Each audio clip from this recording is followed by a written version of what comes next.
The number of people that I speak with on a weekly basis that say, oh yeah, I'll just bridge finance that.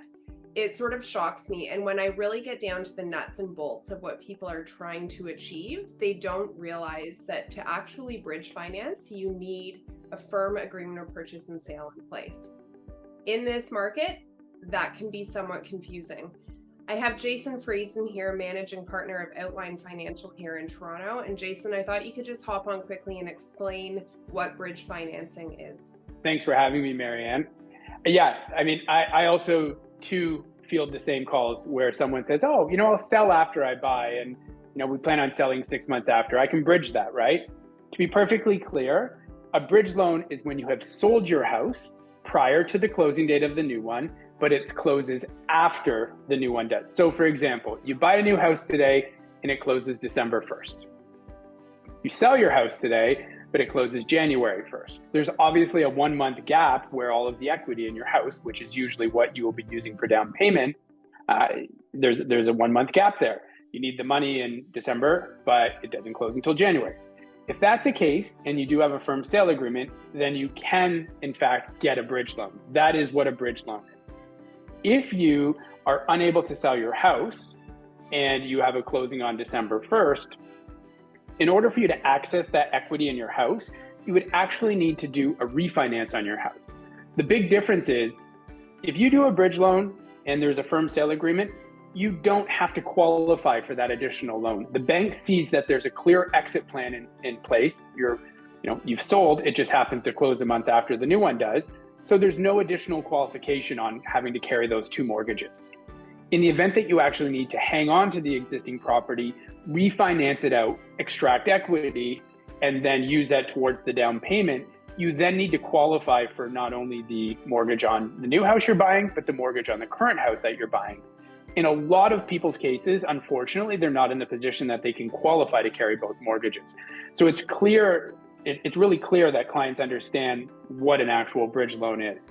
You're not talking about a bridge loan if you plan on selling your house a year later. It's only a bridge loan if you've sold, again, just that the closing date takes place after the new one does.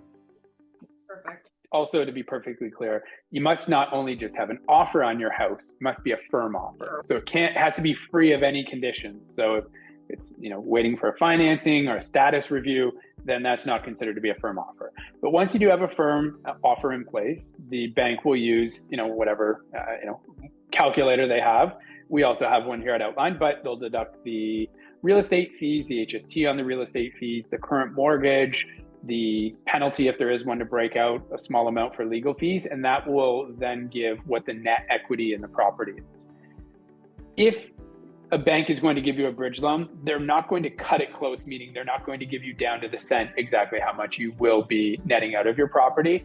There typically is always a buffer that they build in just to make sure. The other consideration is that bridge loans are somewhat expensive.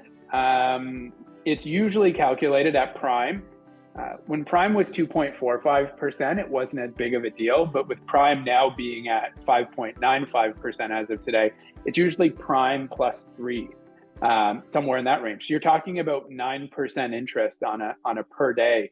And how a bridge loan works is that there's no payments due on the bridge loan, but the interest accrues daily. And on the date of sale of your existing home, the amount of interest that is accrued is paid out along with, the mortgage amount, whatever amount, and at that time, whatever is left over, ends up in your pocket. On top of having this per diem interest calculate and accrue and be added to the balance that's paid out upon the sale of your home, it's also very important to know that any mortgage payments that are due on your existing mortgage are required to be paid until the day that your sale goes forward on your existing home. So if you have a mortgage payment on your existing property after the closing date of your new house, that payment is still required to be made. So you could find yourself in a situation where you're carrying essentially 2 mortgages for a period of time. Typically, the longest period that a bridge loan is usually approved for is 60 days, sometimes 90 days. But it's not really advisable, especially when you're paying, again, as of today, 9% interest on those bridge funds, to really stretch it out longer than, kind of 30 days or 60 days. In this environment, even, with rates being much higher, having a bridge loan for a couple of days isn't a bad, idea, especially instead of trying to line up a closing of your existing home and your new home on the same date, moving out of your old house, moving into your new house, that can be a bit challenging. If you give yourself, a couple of days or a week, that's not terrible and the costs aren't huge. It's when you start to go a month or 2 months that the costs really start to accrue quickly. Jason, again, thank you so much. I really, really appreciate it, and we'll chat with you soon. Thanks, Marianne.